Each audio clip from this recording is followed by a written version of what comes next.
People that gain a lot of weight, they are always hot. Okay, they always feel hot. You will see skinny people that are always cold. Okay, and people like to say, well, that's because they got all this insulation on. It is not insulation. Okay, that is not the determining factor. It's surface area to weight ratio determines that. People that are real skinny are really cold all the time. They'll be in a 70-degree room complaining about how cold it is. The same person that weighs 300 pounds will be like, Jesus, can you kick on the air conditioner? They're comfortable at 65, 60 degrees. But it's the surface area. Thin people are more like radiators. They have a lot of surface area and are able to give off heat very well. Larger people are more like balls, very inefficient radiators. Where this comes into a medical condition that a lot of us have seen is in children with febrile seizures. So the child gets sick with a flu, a cold, sore throat, could be strep throat, but just a simple virus even, and they're running along at the house with a temperature of 100, 101, and mom's getting a little bit nervous. All of a sudden they spike a temperature to 103, 104 degrees and have a seizure. Mom freaks out, comes running to the emergency. Oh my God, my baby's having a seizure. Well, no, the temperature's 104 degrees, 105 degrees. We will all have a seizure at 104, 105 degrees. Every human out there will have a seizure at 105 degrees. Your body cannot take that kind of temperature. Well, what's the difference between us and the child? The child is a ball, small arms, small legs, small limbs. Very, very inefficient radiator. When they grow up, they grow out of it. And the reason why is now I have some areas to get rid of heat. This is my radiator. But that's what that is. So when you talk about weighing 600 pounds, trust me, your thermal energy, in other words, your ability to get rid of heat is almost zero. And so that loss in a human on a daily basis, that could almost be 90% of your calories burning off in heat. Or in their particular case, less than 1% as far as heat. And no, they cannot move. There is no physical activity. The only physical activity they're getting is their heart's beating and their lungs are breathing. That is it. Their energy requirements to maintain their body at 600 pounds, probably 300 a day would do it. Almost nothing. And that brings up an interesting point. We mentioned this earlier, and it's a really interesting study, and it was done in 1976. And it's in the Guinness Book of World Records. How long can a human body go without eating? I've asked this question a lot to my patients over the years, and I always chuckle at their responses. They'll say, 7 days. I'm like, no. That's water. Human body can go for 7, 10 days, maybe 2 weeks without water. But how long can we actually go without food? But it is in the Guinness Book of World Records, 1976. It was an interesting study that was done, and these doctors wanted to take this relatively overweight man, weighed 420 pounds.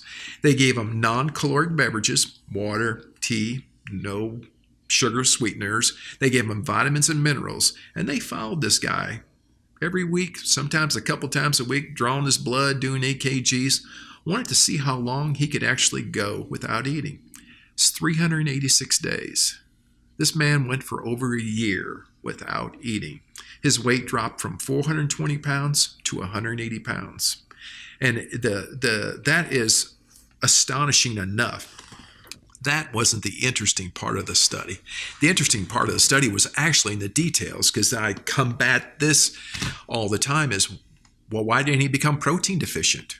He wasn't taking any source of protein. He took in nothing, just water, vitamins, and minerals. No protein deficiency. How can this guy not have protein deficiency? We go to the gym, all these trainers trying to shove protein drinks and protein bars down my gullet, telling me I need to do this. No, I don't. I'm trying to lose weight.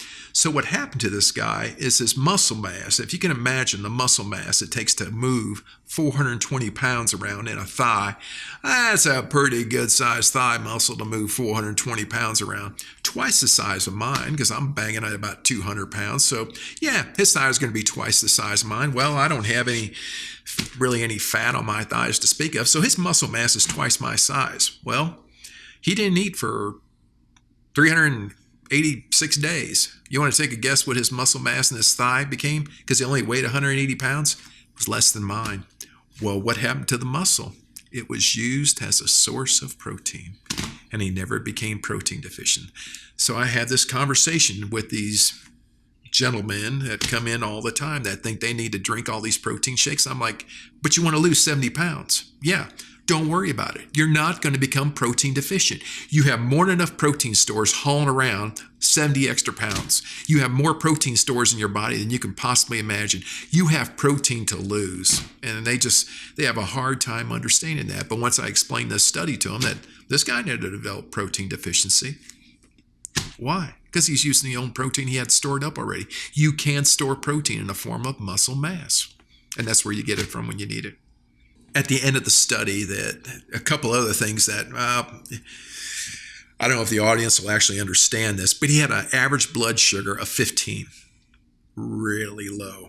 And there's a medicine we can give people when they have blood sugars really low called glucagon. Okay, so say I took a shot of insulin, 15 units, and my sugar bottomed out to zero. Well, I can give myself a shot of glucagon, and it'll bounce my blood sugar back up to normal in 30 seconds. They were giving this man shots of glucagon, and he produced nothing. His blood sugar stayed 15 the last 3 months of his journey.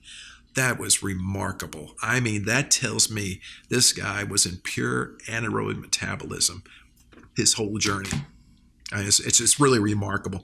And there's been a lot of studies that have somewhat reproduced those results that I've read over the years, that they've taken 2 or 3 people and they're studying them for heart disease and stuff like that, watching what their cholesterols do and their fat content, and no adverse effects. I'm like, wow, this is interesting. So I'm sitting there saying, cut your calories. These people cut them out completely. Now, I don't really agree with that kind of rapid weight loss, but it was interesting.